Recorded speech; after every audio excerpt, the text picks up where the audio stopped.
اور آج دیکھ لیجئے، آج ہم کٹ رہے ہیں، لٹ رہے ہیں، پٹ رہے ہیں، لیکن ہم پھر بھی شاد کام ہیں۔ آج ہم دنیا کے اوپر عددی کثرت کے باوجود بھی ذلت اور رسوائی کے گڑھوں میں گرے ہوئے ہیں۔ اتنی تعداد ہماری کبھی نہیں ہوئی تھی جتنی اس وقت دنیا کے اوپر مسلمانوں کی اب تعداد ہے۔ دنیا کی 6 ارب آبادی میں سے تقریباً 2.25 ارب مسلمان ہیں۔ 56-57 باقاعدہ اسلامی ریاستیں ہیں، اور اس کے علاوہ اللہ نے ہمیں مختلف معدنیات سے، تیل جیسی دولتوں سے مالا مال کیا ہے، ایٹمی طاقت بھی ہم خیر سے ہیں۔ لیکن اس کے باوجود جو ذلت، جو نکبت، رسوائی، پستی اور ذوبحالی ہمارا مقدر ہے، ماضی میں اس کی کوئی مثال نہیں ملتی۔ ہمیں استرداد کا، ویٹو کا حق بھی حاصل نہیں ہے۔ دنیا کی نظروں میں ہماری بے توقیری اور ناقدری کا عالم یہ ہے کہ دنیا کے جس خطے پر بھی کوئی خون بہہ رہا ہے تو آپ غور کرو تو وہ مسلمانوں کا خون بہہ رہا ہے۔ 1 انچ بھی جگہ پوری کائنات پہ ایسی نہیں جہاں خون کی ارزانی ہو اور وہ خطہ کفار کا ہو۔ جہاں بھی خون بہہ رہا ہے وہ ہمارا خون بہہ رہا ہے۔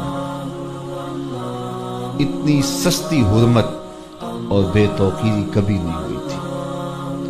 میرے اور آپ کے آقا و مولا حضور نبی رحمت صلی اللہ علیہ وآلہ وسلم نے قرب قیامت کے فتنوں کا ذکر کیا اور اس دور میں آنے والی مصیبتوں کا بیان ارشاد فرمایا، اور کہا کہ ایک وقت آئے گا کہ تمہاری مثال ایسے ہوگی جس طرح بھوکے پلیٹ کے اوپر جھپٹ پڑتے ہیں، تو تم اس طرح لوگوں کی ہوس زدہ نگاہوں کا شکار ہوگے اور لوگ تمہیں اس طرح نوچ نوچ کے کھائیں گے۔ تو صحابہ نے عرض کی، یا رسول اللہ، کیا اس وقت ہم تھوڑے ہوں گے؟ فرمایا نہیں، اس وقت تمہاری تعداد بہت ساری ہوگی، لیکن تم ہوگے جھاگ کی طرح، سیلاب کے اوپر اٹھنے والی جھاگ کی طرح تم بے وزن اور بے توقیر ہو۔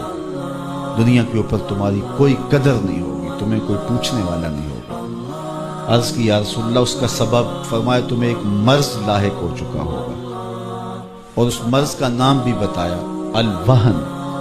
عرض کی، مل وہن یا رسول اللہ صلی اللہ علیہ وآلہ وسلم، حضور وہن کیا ہے؟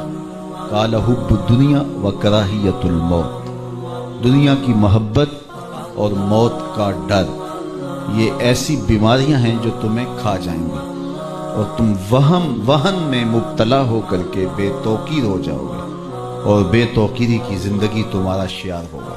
اور آج دیکھ لیجئے، آج ہم کٹ رہے ہیں، لٹ رہے ہیں، پٹ رہے ہیں، لیکن ہم پھر بھی شاد کام ہیں۔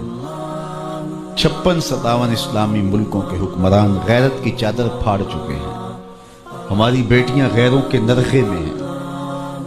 ایک وہ وقت تھا کہ دیبل کے ساحل پہ ایک بیٹی ناہید نے پکارا تھا تو محمد بن قاسم اللہ کے قہر کی بجلی بن کے آیا تھا، اور آج کتنی بیٹیاں غیروں کے نرغے میں ہیں۔ ہے کوئی ان کی فریاد سننے والا؟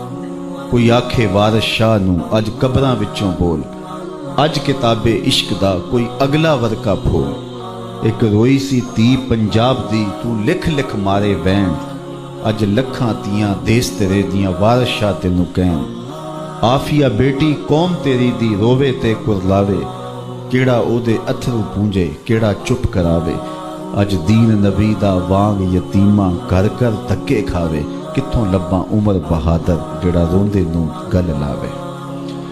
آج یہ ہمارا حال ہے اور یہ ہماری صورتحال ہے جس سے ہم گزر رہے ہیں۔ تو میرے حضور علیہ السلام نے دور موجود کے اندر ہم جہاں جس نہج پہ پہنچے ہیں اس کی نشاندہی بھی کرائی، اور پھر یہ بھی بتایا کہ اس کا سبب وہن کا مرض ہوگا، اور وہن کا مرض ہے کیا وہ بھی بتایا، دنیا کی محبت اور کراہیت موت۔ آج دنیا کی محبت رچ بس گئی ہے۔ ہر شخص بظاہر تو یہ کہتا ہے کہ بچوں کا پیٹ پالنے کے لیے یہ دن رات کوشاں ہوں، جبکہ پیٹ کا اتنا لمبا چوڑا تقاضا تو نہیں ہے۔ دنیا کی محبت نے توڑ کے رکھ دیا، ہم قدریں پامال کر چکے ہیں۔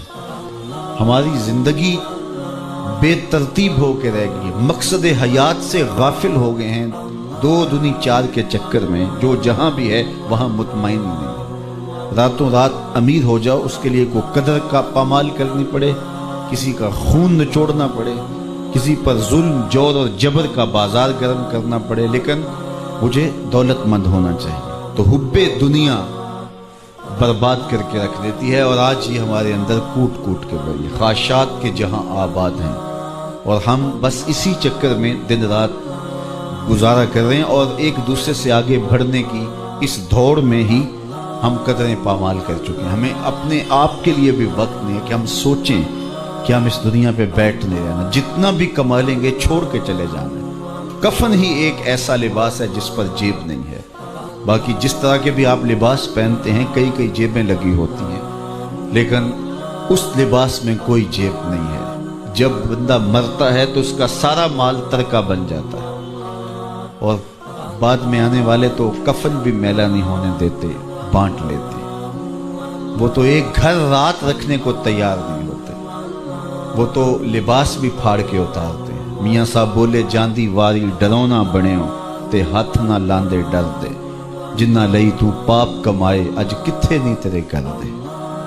تو زندگی کی مختصر سامانی ہی زندگی کا حسن ہے، لیکن خواہشات نے ہمارے اندر کو نچوڑ کے رکھ دیا، اور ہم سویر سے شام تک ایک ہی دھن میں لگے ہیں کہ ہمارے پاس دولت کے انبار جمع ہو جائیں۔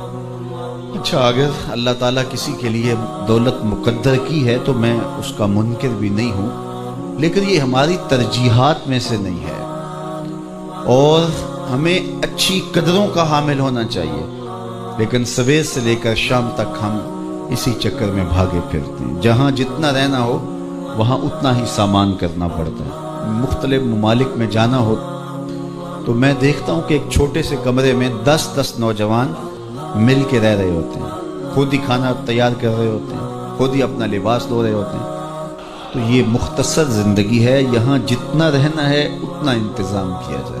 یہ ساری زندگی جو ہم گزارنے آئے ہیں کتنے سالوں پر مشتمل ہے؟ 50 سال، 60 سال، 70 سال، کوئی 100 سال کا ہو تو لوگ تو انٹرویو کرنے آ جاتے ہیں کہ آپ کی صحت کا راز کیا ہے۔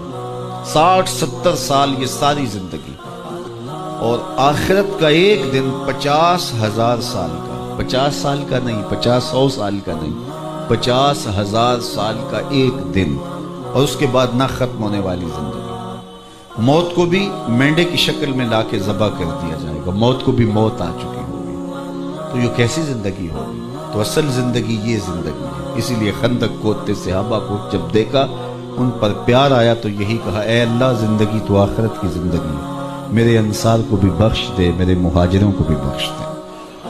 تو اصل زندگی آخرت کی زندگی ہے، لیکن دنیا حلم، میٹھا خواب ہے، اور یہاں اس خواب سے بندے کی جب آنکھ کھلتی ہے تو پھر سمجھ آتی ہے، اور خواب میں بندہ ہچکورے لے رہا ہوتا ہے۔ تو ہم ان عجیب کیفیات کے اندر زندگی بسر کر رہے ہیں، جبکہ اصل حقیقی سرمدی اور نہ ختم ہونے والی زندگی آخرت کی زندگی ہے۔ وہ ایک فقیر تھا، تو اس نے بازار میں گزرتے ہوئے لوگوں کو دنیا میں کھوئے ہوئے دیکھا، تو اس کے دل میں ترس اور محبت کے جذبات پیدا ہوئے۔ تو اس نے لوگوں کو کہا کہ تمہارے اس رویے سے بڑا ازردہ ہوا ہوں، یہ دنیا ہی سب کچھ نہیں ہے، آؤ میں تمہاری رب سے صلح کرواتا ہوں۔ تو میں نے اس سے بات کی ہے، تو وہ کہتا ہے ان بندوں کو میری دہلیز پہ لے آ، ایک آنسو سے سارے گناہ معاف کر دوں، ماضی سارا دھل جائے گا صرف اشک ندامت سے۔ اللہ اکبر! تو لوگ اس کا الٹا مذاق اڑانے لگے، تو وہ کھڑا ان کے رویے سے تنگ دل ہو کے رونے لگا۔ اچانک کوئی شخص گزرا تو دیکھا کہ یہ فقیر رو رہا ہے، تو اس نے کہا کہ بابا کیوں رو رہا ہے؟ کسی نے مارا ہے، تنگ کیا ہے؟ اس نے کہا ایسا کوئی واقعہ نہیں ہوا، بلکہ ان کے رویے نے مجھے رلا دیا ہے۔ کیا ہوا؟ کہا ان کو دنیا میں کھوئے ہوئے دیکھا تو میرا خیال ہوا ان کی رب کی صلح کروا دوں، تو وہ تو مانتا ہے، یہی نہیں مانے، تو مجھے ان کی بے حسی پہ رونا آ گیا کہ یہ سمجھتے نہیں ہے 4 دن کی زندگی ہے۔ اگلے دن وہی شخص قبرستان کے قریب سے گزرا، دیکھا کہ وہ فقیر، وہ درویش وہاں قبرستان میں کھڑا رو رہا تھا، تو وہ پھر رک گیا، کہا بابا بازاروں میں بھی روتا ہے، قبرستانوں میں بھی روتا ہے، آج کیا مسئلہ ہے؟